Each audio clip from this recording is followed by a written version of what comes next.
All right, welcome to 1 Million Cups Fort Worth. Yay! Thank you all for being here today. We have a wonderful speaker, but before we get started, we're going to go through introduction. I'm LeBeau, one of the lead organizers. Then you have Angela Burns. So is she. We have Beatrice right there. And then we also have Amy. Who else are our organizers? Hey, Beatrice, there you go. So thank you all for joining, and thank you, team, for joining in. We're going to go to talking about what 1 Million Cups is for those who are watching for the first time. So I'm going to share my screen, and let's get to that. All right. So 1 Million Cups is caffeinating entrepreneurs nationwide every Wednesday. The Kaufman Foundation works with communities in entrepreneurship and education to increase opportunities to allow all people to learn, to take risks, and to own their own success.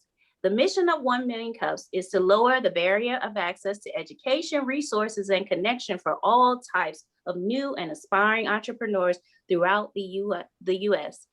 And we work toward this mission through creating a consistent educational experience for each 1 Million Cup presenter nationwide, while also highlighting the uniqueness and value proposition in each local startup community.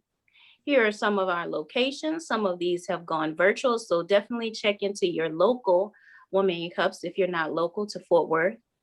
So these are presentations, not pitches. We want to foster authentic connections and not just networking. This is run for the community, by the community, and we are radically and intentionally inclusive. So this meeting is held weekly on Wednesday mornings. We have 2 presenters with a 6-minute presentation, usually with 20 minutes for Q&A. Sometimes we have speakers come in like today who are going to shake up the format a little bit to present something educational for our audience. They're going to be presenting businesses that are less than 5 years old and desiring to learn. We finish each Q&A with the question, what can we as a community do to help you? And this is always free and open to the public, and usually with free coffee. And if you are watching today and you would like to present, you can go to www.1millioncups.com/present. And if you want to present at our Fort Worth 1 Million Cups, it's 1millioncups.com/FW.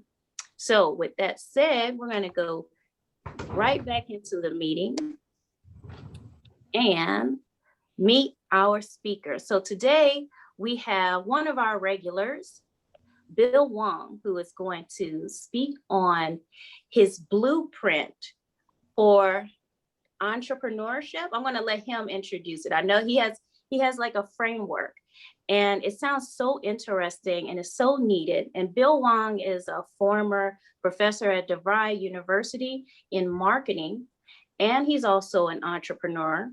And so I'm going to let Bill talk a little bit about himself and then introduce us into what he's going to discuss and pull up his slide this morning. So Bill, welcome to 1 Million Cups Fort Worth. Thank you for presenting, and thank you for always being a familiar face in our community. All right, turning it over to Bill now. Okay, thanks very much for having me. I guess I should try to share my screen, so we'll see how technology works, okay? So just go to share and then try to go to my slide deck. Yeah, I just made you co-host so you get shared. Okay, let me see now.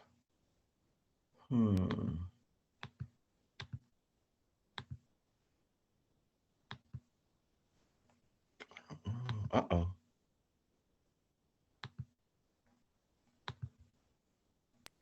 If you're having any trouble, Bill, okay, there you go. Yeah. Right. Can you see it right now? It's black, but it shows that you were trying to share, but it's just black screen right now. Do you see that right now? It's still black. Ah, that's bad. Technology. Yikes. Maybe you can send that to Amy or send it in the chat. Because well, I'm going to try one more thing before I go here. Let me try. I apologize, guys. There we go. Yep, we can see it now. Oh, just switched away from it. You saw something? Yeah, we can see your full screen now. Okay, so can you see this? A slide deck? No, we can only see like what's on Zoom. Okay, let's see. All right, this is not going to work then. Okay, I'm going to stop sharing, retry. Okay. And is it a Canva or what is it? It is a Canva. Okay, you And can I also sent you. drop it into the chat box and Amy can possibly pull it up and click through it for you. Okay, let me see if I can try that. Mm-hmm. Let me make her a co-host. I am sure this has happened before too. Oh, right? all the time. All the time. All right, guys, I'm so sorry. No, that's no worries. While Bill is doing that, if there's anyone who has community announcements, go ahead and drop that into the chat box. If you have any events coming up or any events that you know of that are coming up, that would be good for our audience to know about. Anything that has to do with entrepreneurship, any pitch competitions, anything having to do with grants, just any important information that would be great to share. And then you can also share your LinkedIn information or your website if you would like to let us connect.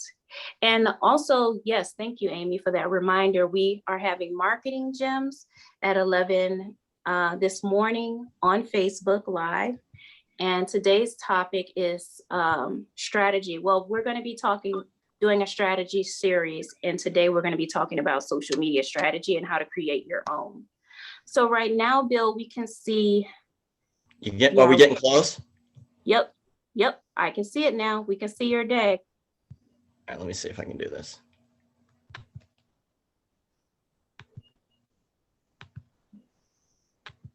There you go. See overwhelmed? Yep. All right, awesome. Okay. Thanks very much for having me. And like LeBeau was saying that previously I taught at a school, and actually I'm starting, this is my third startup. And this is the reason why I wanted to talk about this is that 2 or 3 people had reached out to me, and I thought to myself that they were going through some of the same things I went through 5 or 10 years ago. This is actually my third startup. And I made so many mistakes that you would not believe. Everything from not doing the market research to how I priced it, to not understanding exactly what I was doing as an entrepreneur. And when I was talking to some of these people, I realized that, yeah, they could actually have some insight from some of the things that I've worked on. And right now we're all in a situation where actually I feel overwhelmed. We feel, and I don't know if any of you are feeling the same thing, but we've just went through an ice storm, right? We had the pandemic from last year. We had the elections. So this is one of the things that I feel like I'm in a little box, right? As an entrepreneur, we're in a box. And what I tried to do was create a framework, because there's so many varying things and so many issues that we have to deal with. Just a little while ago, I was having a technical problem with uploading some information to somebody, actually doing the taxes. We have to deal with pricing, product development, who our customers are, right? So as an entrepreneur, I feel like I'm in a box. I'm constantly trying to deal with some of these issues, and it's almost too much. So what I did was I created a framework to try to help me to understand all the issues that are going on for an entrepreneur. And I'm going to go on. Let me see if I can find it. And I call it the modern competitive landscape. And I can't see you right now because I'm showing my screen. So this is a time where I'd get some feedback, but I don't know if some of you, why don't we see if we can try this? We see the phrase modern competitive landscape. Right. So why don't you can help me? Mm-hmm. We can think about some of the areas that you have issues with. And LeBeau probably knows one of them right now. And there are four main ones, and there's an area within the box. So just, you can shout it out. It's okay for me. we're going to have sort of an interactive. What are some of the issues that you guys are dealing with as entrepreneurs? I know one of the issues my customers always deal with is social media. Yes. Perfect. Boom. Someone just got a gold star. What are some other issues? I mean, Pricing. I'm sorry? Pricing. Absolutely. What's another one? Generating leads. Yes. Sales. What's another one? Funding. Yes. Good. Well, how about one more? Processes. I'm sorry. Could you say that again? Processes. Processes. I'll go with that. And another one that I just had an issue with this morning, technology, right? Oh, yeah. As entrepreneurs, we have to deal with so many different things. To be honest with you, and this is a challenging thing, and I think it tests us. And one of the hardest things that we are going to do as entrepreneurs is to be small business people. Like, we understand that. So I'm going to move forward, and you guys hit right on the head, right? One of the reasons why we need people like LeBeau is social media on the far left-hand side, right? Another thing that we have to deal with is the technology, right? Competition, right? Getting sales. The other one, I was just trying to upload stuff to the IRS a little while ago. Government. If you're a publicly traded company, you have to deal with the SEC. If you're a small, say a restaurant, you have to deal with some OSHA and maybe the FDA. There's so many things that we have to deal with. It's mind-boggling. So somebody made a comment before about pricing and product, but before I go into that, what are we in the business for? Is the ultimate persons that we are trying to help? Let me see if that, I hear silence. The customer, right? Yes. Yes. Someone who has a problem. Yeah. Right. Exactly. Who said that? Angela. Angela, good job. So the customer, right? And we have to figure out as entrepreneurs what the needs are, and then whether these customers are going to be willing to pay for it, right? And one thing that I made a mistake with early on was I didn't understand the difference between a customer and a consumer. And when I was, I have a 20-year-old daughter now, and when I was taking care of her, when we were sitting at a McDonald's one day, I realized the real difference between a customer and a consumer. And when we were at the McDonald's, I was buying a Happy Meal. And I don't know if you knew this, but one of the largest toy manufacturers and distributors in the world isn't Hasbro, isn't Lego, but it's McDonald's, because of those Happy Meals, right? The largest in the world because of those Happy Meals. Now, because I am paying for this, I am the customer, right? Important distinction. The consumer is my daughter. She's the one consuming. On occasion, I'd steal a chicken nugget, but that's when she was up playing in the play area and she wasn't paying attention, right? And that's an important distinction that all of us need to understand, is who exactly is the person paying for it and who's actually consuming the product. And LeBeau will probably know this way better than I do, but there's different types of individuals and different types of customers. And we're going to talk about that in a second. So let me just move forward.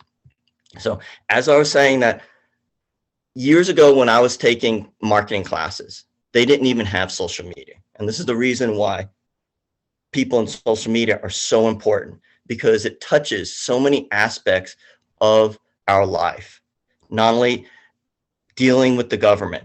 Every time I make a bad comment on Amazon, somebody comes back from that company and goes, "Oh, we're sorry you didn't have a good experience with that.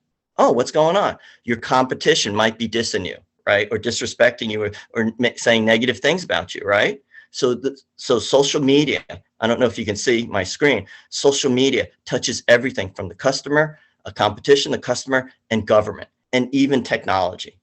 And the amount of technology and knowledge of the technology today, and you guys know this, is mind-boggling.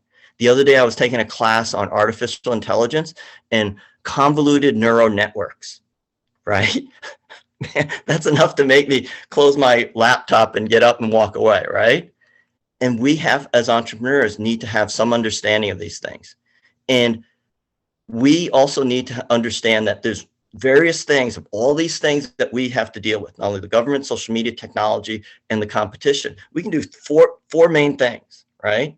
We can either do it ourselves, right? We can hire somebody, say LeBeau, in doing social media, or we can rent them out, or we can do some type of hybrid, right? Do it, rent out, buy, or do some type of hybrid. And you do that with all the things. So then when you're moving forward and you're thinking about social media, the government, dealing with the government, all the technology, you can do those things and address them, but you have to understand what they are and how you're going to address them. And it's like, oh, if I have a technical background, maybe I can do this technology. Personally, I would hire somebody like LeBeau, right? Because I don't know social media. It's just smart. And so you have to understand what your strengths and weaknesses are, obviously what your resources are, and what you're willing and able to do. All right, so I'm going to move forward because someone already answered some of these questions before. So those are the things that are constantly, we're in a box, having to deal with: social media, technology, government, competition, and who our customer is. But someone who said about product and pricing? Who was that? That was me, Bill. And who were Jimmy. you? Sir, I can't see the screen. I apologize. What is your name? Jimmy. Okay. So he hit it on the head. We're within the box. We have the power to deal with some of these issues. And actually, I was on a call the other day. I'm going to take a quick drink. Through my business school, the guy who developed the 4 Ps, Phil Kotler, I was on a call with him. Like, so how cool is that? And all of us have to realize that we are trying to fill a need. And it could be a need as far as something as simple as getting my tax information to the IRS, right? It could be, right now, it could be electric vehicles are huge, but even the charging stations are huge. How you price them. I have an Apple iPhone. Apple, is it a premium or low budget product? Every single Apple product. Anyone can answer. Hello? Premium. It is Premium. premium, absolutely. And someone else getting a gold star, right? But other people are competing with them, everyone from Android to there's some Chinese companies, I want to say Wahoo or something like that, that they are thinking about what their product is and how they are meeting the individual needs. How are they going to price them? And this is very important. I used to do sales for a health and beauty aid company out in California. And place has become the new way to differentiate your product. Where Tesla, well, when I bought my car many years ago, you would go to a dealership, right? Tesla really doesn't have dealerships. They have no inventory. Now there's a new company called Carvana where they deliver it to you. So the place is their distribution method. Same thing with Netflix, right? Netflix is distributing. I used to go to Blockbuster many years ago. I don't even know if any of you guys know what Blockbuster is. You go to this big store, you get your VHS tape, you take it home and you return it. A new version of that is Redbox. I don't know if anyone's ever used Redbox. Now you can stream stuff. Redbox is still doing fine in the world of Netflix. Disney recently came to the party for streaming, right? They just had their Disney Plus and they had a lot of content, right? Their product is their content, their movies, their TV shows. How they're distributing it is the unique part, right? And they're having to catch up to Netflix. And same thing with DoorDash. How they're distributing the product of DoorDash doesn't make any food. How they're distributing, getting that product to you is a business in and of itself. And when you get to promotions, you know, the buy one, get one free, 10% off. There's companies out there just dealing with taking advertising, figuring out how to get that advertising to the customer. You know, Groupon, right? Is Retail Me Not. All these companies. And last week we had Chris, who was talking about his technology company, right, for payments.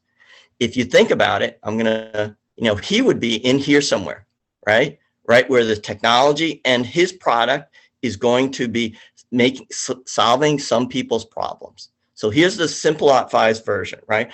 On the left-hand side, we have social media. That's why we need people who are influencers and understand how to reach people using Instagram, Facebook, Twitter, Pinterest, right? We have the competition on top of us. And the reason I put it on top is because sometimes I feel like it's like a burden, right? The competition's constantly trying to steal our customers and the consumers. And we are flanked on the right-hand side of technology. And you have to have some understanding of technology. I'm sorry. Right now, you do have to have some understanding of technology. Even if it's not a simple website, having an understanding of user interface, databases, right? I just had a call yesterday at 9:30 in talking to India, talking about, oh, so what's your, are you ASP or .NET or you PHP, right? I have some understanding of that. And the government, right? Everything, we have to deal with the government. I love the warm embrace of the federal government every time I have to contact them. Yeah, it's not warm embrace. It's feeling like a thumbs on top of me. So here is I don't know can you guys still see my screen, or have I totally lost you guys? Yes, we can see it. So here's the more precise version of my framework, where on the left-hand side, again, social media. In the middle is all the issues that we have to deal with as entrepreneurs, from pricing the product, distributing it, creating the product, and how it's going to get to different individuals. And I don't want to stay too long because I promised I wouldn't be too long. But the other thing that I wanted to understand with this model is that I have a 17-year-old son and a 22-year-old daughter, and I'm actually mentoring 2 or 3 young individuals. And my son never looks at a TV. Right? Everything's mobile. He's very open to giving information on the internet. And I am less so. So to market to me is totally different than marketing to someone like my son. And the other thing that I really wanted to point out was that each and every one of us have to consider not only just individual, the consumer retail business, but big businesses and government buyers. I had a conversation with the SBA the other day, and I was talking to my SCORE mentor, and I said, yeah, this is my product, and this is what I'm thinking about. He goes, you know what? We need that at SCORE. I go, what do you mean? We need to have a rating system of how the SCORE consultants are doing and how to rate when someone gives a talk, so we can understand and better utilize and have feedback. I go, okay, sure. I've had great experience with the government. Yeah, let's talk about that. Right. And then on the far right-hand side is technology, right? We have to have an understanding of not only the payment system, and there's huge billion-dollar companies from PayPal to Square, just dealing with this little section. I don't know if you can see my little thing, right? PayPal dealing just in that little section, right? Billion-dollar companies. And then everything that the government asks of us, from the IRS to Department of Treasury, the FCC and FDA, right? So when on occasion, I would go back and think about who my customers are, how am I going to service them? And the biggest thing that we all need to think about is, what need are we satisfying? If it's DoorDash, I don't want to go out in my car, right? My son always uses DoorDash. I hear the doorbell goes off, and all of a sudden, hey, what's that? Oh, it's my delivery. It's like, really? You can't get in my car and go out and get it? No, he's used to that, right? What we are thinking about is what those unique needs are. And I had a conversation with one of my friends the other day, and he said about Amazon, that he always thought that Amazon almost was like Christmas every day when he got a package. I'm expecting a package today, and it feels like, oh, it's Christmas. I just got this thing. So they're meeting not only the need of convenience, they're hitting it on as far as pricing, and they're able to make money because there's huge economies of scale. So they're solving so many needs on different levels that everyone, I'm sure almost everyone in this group has an Amazon account, has used Amazon Prime. So that's what I wanted to talk about. So basically, this is the framework to try to help us understand all the varying things that we need to deal with entrepreneurs. And I'm going to say one last thing, and I promised I would be short, but I think this is really important. Okay. I just read this article this morning about high performing athletes, and they talk about these little things, the 1%, and the high performance athletes. do these little things that no one else wants to do.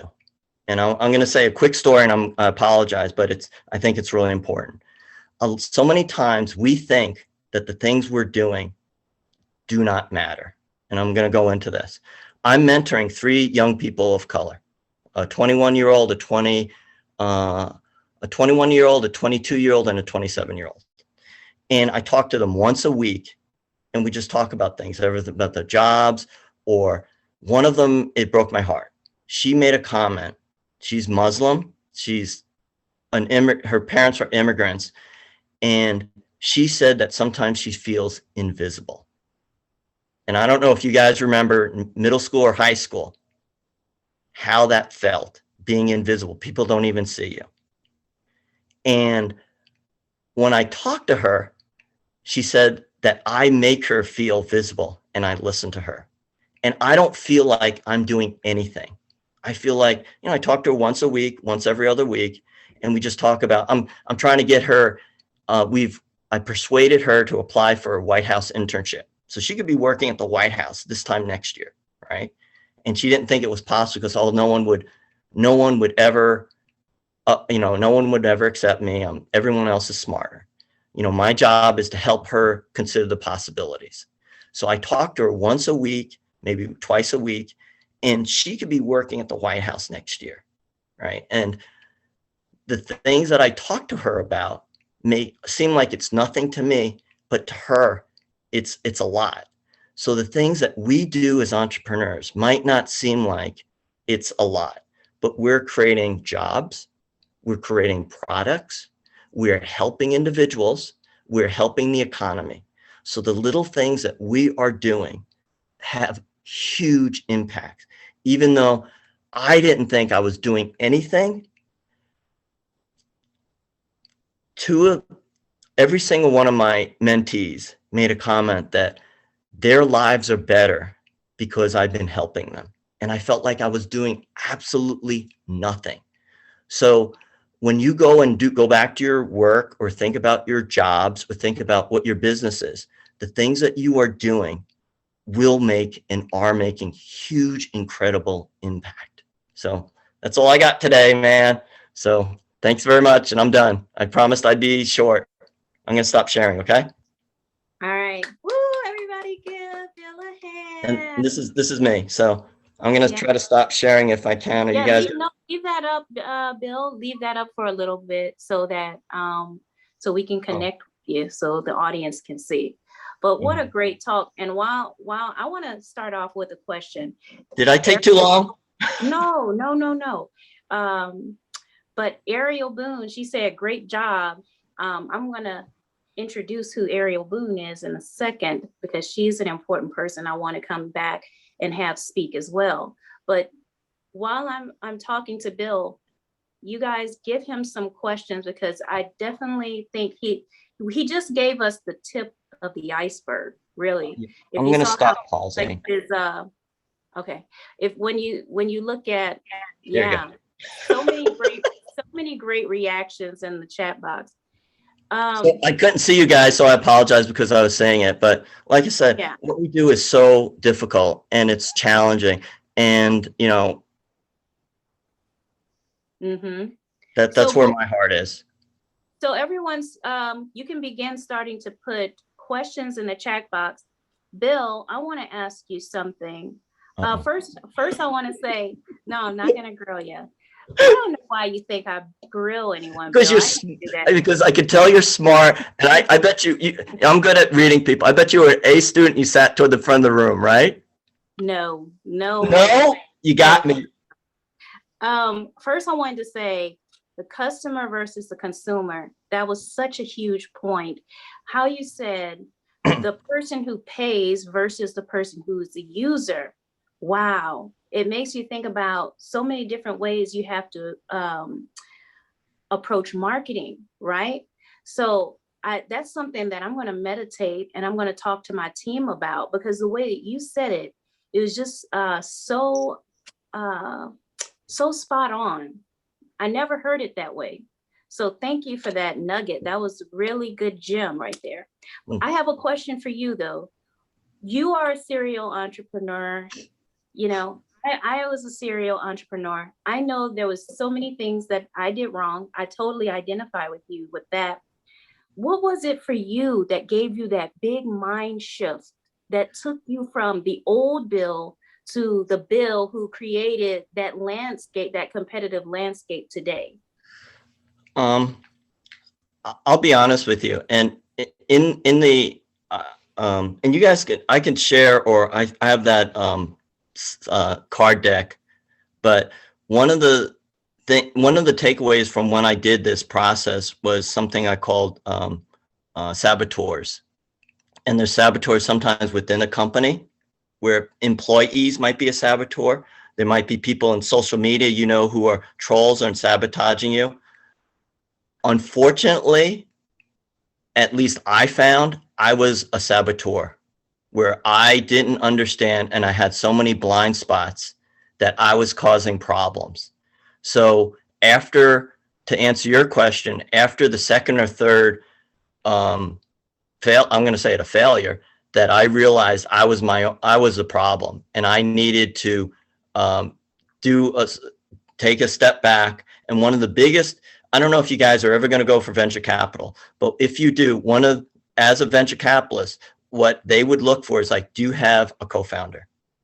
And the reason for that is because the back and forth and the complementing of skill sets.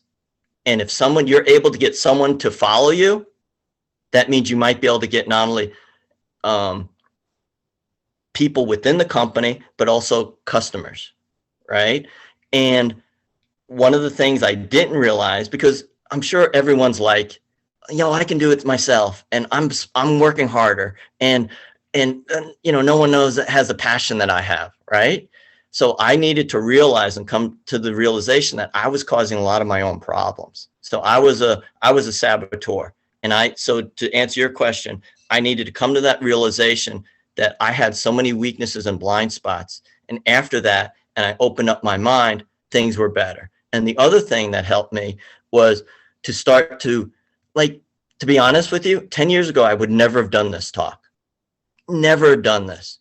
Not only from the standpoint of courage, but it's like, I have nothing to offer. This was my thought. I have nothing to say. I have nothing to offer. And last year, I made a commitment to try to be more courageous. And that's why, and if you think about it, an old Asian guy reaching out to 3 Black people who are in their 20s is crazy. If you think about it, it's crazy. What the hell do I have to talk about with them? What do we have to relate with? And the answer is nothing and everything. Where one of them made a comment that I am going to tell my kids and my grandkids about you. Another one made a comment that my life is better because of you. Is that crazy? And I had to have the courage to do this and reach out to somebody with very little relationship beforehand. And, again, opening my mind to doing something, because I'm of that baby boomer mentality of, it's not all about me. I have a different mindset than my son. With my 17 years, it's all about him, right? But I don't have that mindset. And I think I've got nothing to say. I have absolutely no, it's like, okay, I'm sure everyone's done this. And then when I start talking to them, I was talking to one of the woman I'm trying to get work in the White House. Yeah, you might want to send a thank you note to so-and-so. We got a former police captain and SWAT team person to review her policy paper because she's doing it on criminal justice. And I said, you might want to send a thank you note to that. And those little things that are important that we take for granted, they don't know. And some of the things that, because each one of you have such a wealth of experience and knowledge of what you're doing, that you can pass that on to other people. And like I said, I never thought I had anything to say, to be honest. Seriously, if you ever met me on the street, it's like, I wouldn't say anything. Did you really have that face, Bill? Yeah, I'd have that face because like, you know, but that's just me. Thank you for that. But it's just like you said, what doesn't seem to be a lot to us is a lot to others. I wanted to say hello to Ariel Boone. If Ariel, would you like to come off of mute and introduce who you are? I definitely, I met Ariel a few weeks back, and we were talking about ToroNet, our program at Tarrant County College. And she's a part of a group funding organization, and they have a lot to share. Maybe she stepped away. Ariel, are you there? She might have stepped away. Ariel, go Hi, ahead and yes. introduce yourself. Yeah. Hi, everyone. My name is Ariel Boone. I'm actually here in the DFW Metroplex area, but I work for Founders First Capital Partners, and we really put together growth accelerator programs to help businesses grow, help existing businesses grow. Our target audience is usually 50,000 and up in annual revenue, and the programs that we are strongly working with right now are businesses that are $50,000 to $250,000 in annual revenue. And you all already know when it comes to raising and scaling, there's a lot of different things that you have to do based on marketing and sales to get to the 6-figure level. So that's what we really work on. And I'm happy to be here, and great job, Bill. Thank you, Ariel. And we're still trying to get Ariel on the schedule so that she can come and talk more about that. Let's check out the chat box. Angela, let's see what we have going on. Wonderful. Bill, I just want to say thank you so much for your honesty and just having the courage to do this. We really appreciate it. And hats off to you for, helping mentor young kids, young people, and help them just by listening. I think that proves your authenticity, and that's really good. So wonderful that you're doing that. So thanks.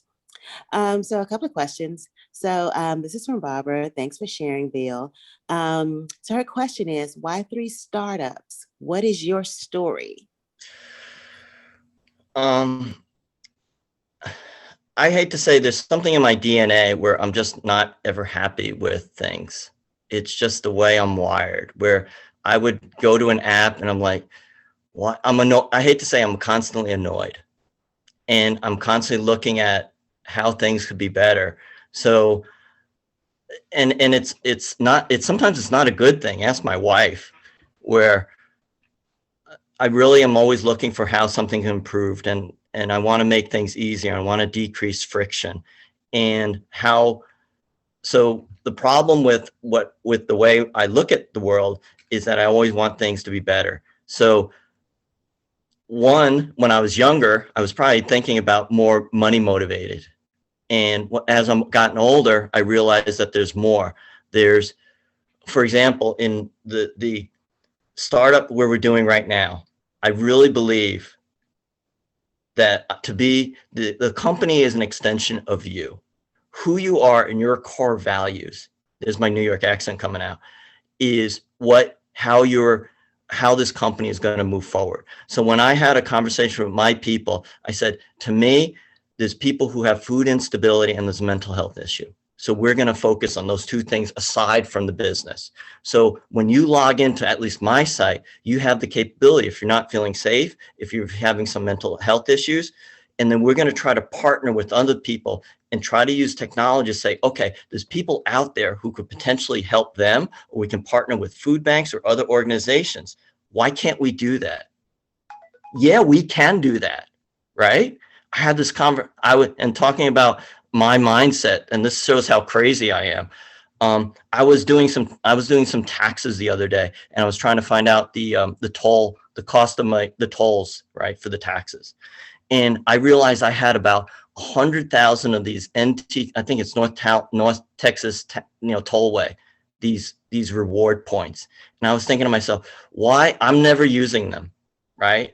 There's things, why can't we take those, work with other organizations, non-for-profits, and convert them into something like food for people who are hungry, because I look in lines of people in cars because they don't have enough food. And I am so blessed. I am so blessed that I can go to my refrigerator and get some food when I want to. So can I take those 100,000 points and convert that into food for people who are hungry? Can we take I'm sure every single one of you have these NTTA reward points. Can we convert those into something that's useful? So in the back of my mind, that's another thing I'm working on. So I have this problem where I'm constantly thinking of ways to make the things better.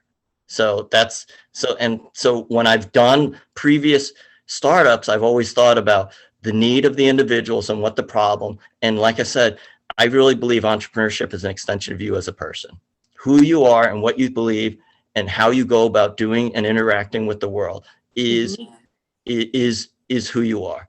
And that's how it should be. And when you're not your authentic self, or you're trying to do things for maybe profit, that's okay. There's nothing wrong with that. But this is how I'm going to do things. So I've learned this over time because, like I said, I'm an old man, you know? I don't know if that answered your question, but that's what you get for asking. Love that, Bill. Thank you so much for being so honest. Thank you so much. We have another question. So how did you get chosen by the 3 young mentees? Is it something was it a program that you were part of, or how did you connect with these mentees? I have a lot of, one of my strengths and weaknesses, I don't have a lot of fear. So I just reached out to them. And the funny story, or not so funny story, is that, when I was talking to my wife about this, I said, yeah, I want to do this because of what happened with last year with George Floyd. And I felt guilty for not doing more. And because I'm privileged of not only my education, I went to 2 Ivy League schools. I went to Cornell University, and, I went to school with I wasn't wealthy, but I'm very incredibly privileged. And I felt privileged. So I reached out to one person and nothing, crickets. So I was like, okay, that's not going to work. I'll call someone else.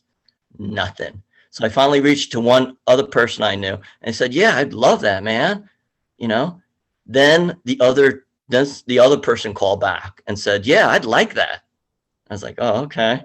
Then the other person called back and said, yeah, that would be great. So I was like, I guess I'm not gonna, maybe that was a plan, right? So it was really by accident because I really just wanted to mentor one person because I didn't think I had enough on my plate. But, I think it's been a rewarding relationship for all of us. And I really think as an entrepreneur, we're in the imagination. We're Imagineers, right?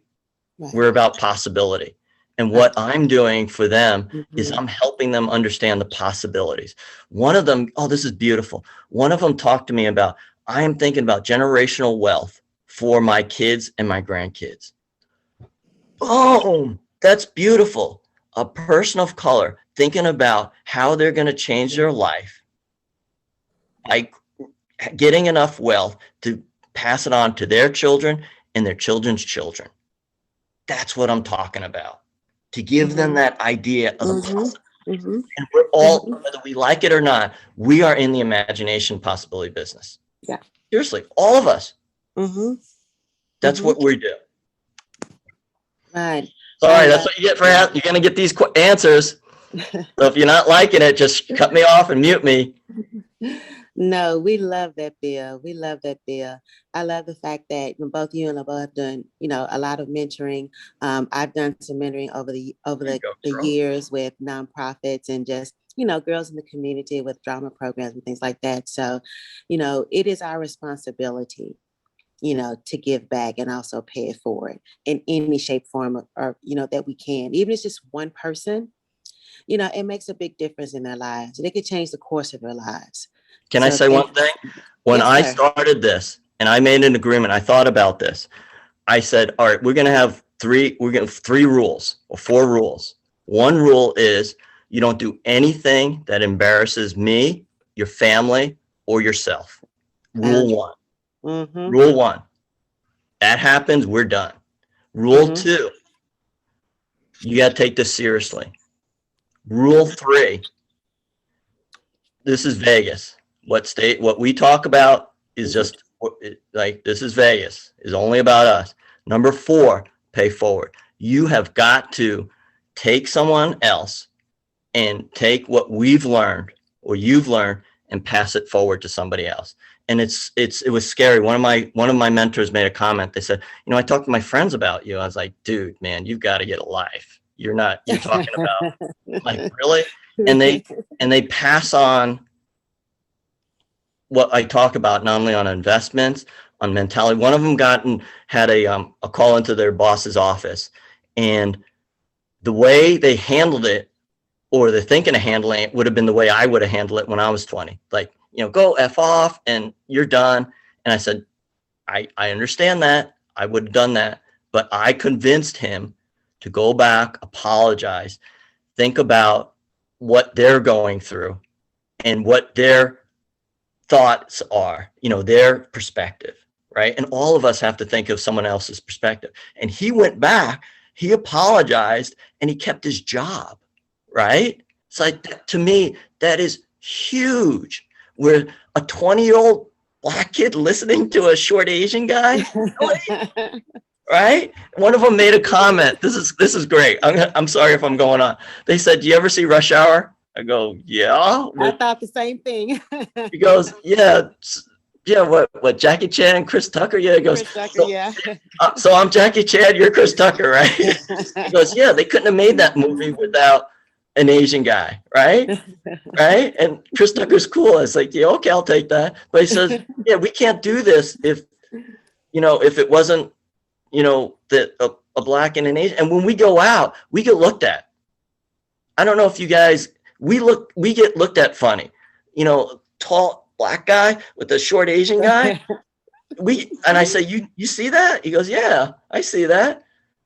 And one time we went in a restaurant. This was before COVID, and he was talking to somebody, and I went to get drinks. We got the food. I said, "Hey man, you want me to get you drinks or something? What do you want?" Right? So I came back. He got water, and I got whatever.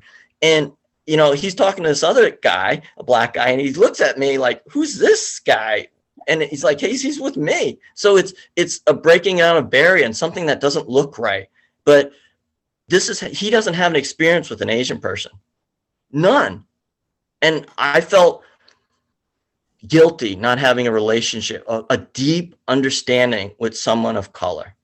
And now I do. So and does this help me with my diversity and my thinking about diversity within my company? Hell yeah. Right? Yeah. Does this think about when I want to get a new board member and I'm looking for a woman?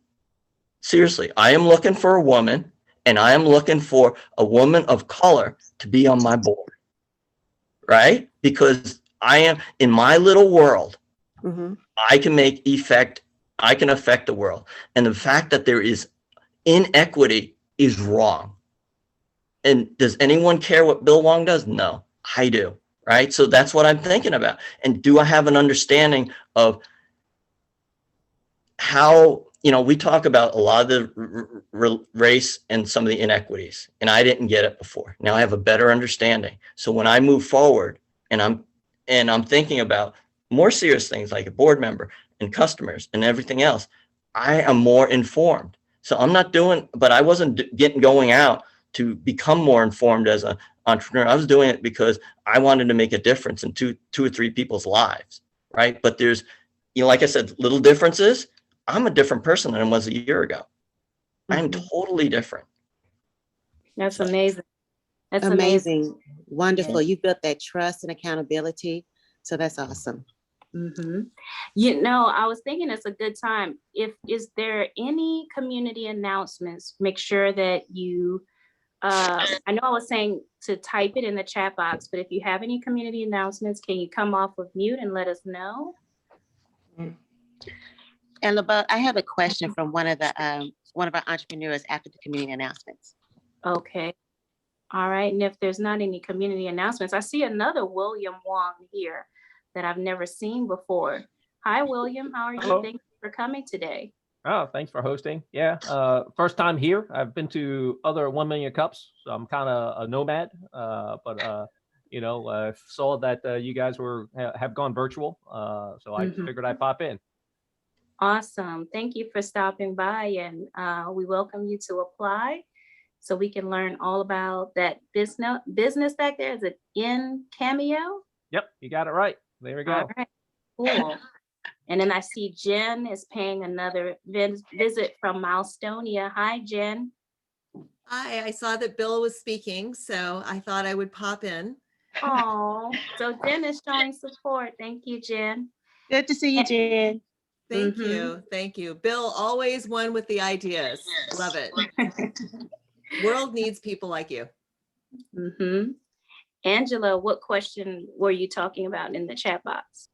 So I had a question. It was actually a past attendee a couple of weeks ago and who wasn't able to join today, but she referenced that someone in our tribe was a person that helped to write business proposals and asked if I can get that contact information. So who is on the group today, on the call today, who has experience in writing business proposals? I'm not sure who that was. I thought I'd pose the question to the group. Does anybody remember who that was? That says they do business proposals. I can't remember if it was Chris You know, or someone else. she would have to watch the video. We posted Okay. the video on Okay. on the page and in the group. Okay. I see someone else that I've never seen before, Chuck Feligny. I'm hoping I'm saying that correctly. Is that correct, Chuck? Not only is it correct, but it might be the first time anyone's guessed correctly. Well, you know, I'm from New Orleans. Oh, there so you go. That's exactly I'm where it is. just saying. That's hysterical. Hi, Chuck. How are you? I'm doing great. How are you? Doing awesome. How did you find out about us today? You know, I've been getting the 1 Million Cups emails for a long time. I actually started with the Fort Worth group back when it was at Avoca Coffee some 6, 7, 8 years ago. Wow. I definitely just like to drop in from time to time and love what you're doing. Has it been that long? Really? I didn't think that we existed that long. It was when I started a marketing agency in 2013, 2014, maybe. Yep. Wow. I didn't realize we were around that long. Okay, I'm late. Okay. Well, thanks for stopping by. And then I see, oh, she just popped out. But Jimmy Jean, I don't remember seeing Jimmy before. How are you, Jimmy? Pretty good. How are you, LeBeau? Doing great. Yeah, And- I've actually done a presentation before, so. Oh, okay. All right. I just don't remember. Okay. Yeah. Oh, okay. Sorry about that. Oh, no, Sorry. you're fine. Okay. Well, thank you for stopping by. Well, if no one else has any announcements, you can once again drop your information down in the chat box. But I want to thank Bill for everything that you're doing in the community and your shift in mindset and the proactiveness that you're showing in your own way in terms of diversity. That's what 1 Million Cups is all about. And I think we all can take from that we can all impact inclusivity and diversity in the small business community, in entrepreneurship, by showing an example ourselves and doing things like Bill is doing. And so we thank you for your presentation. And I'm not too sure who we have on the roster for next week, but you'll be getting a notification soon. And everyone, if I missed you, sorry about that. We're going to be running out of time here soon, but I will be posting this video shortly. So thank you all again and have a great rest of your week. Bye. Thank you, guys. Bye. Take care. Bye.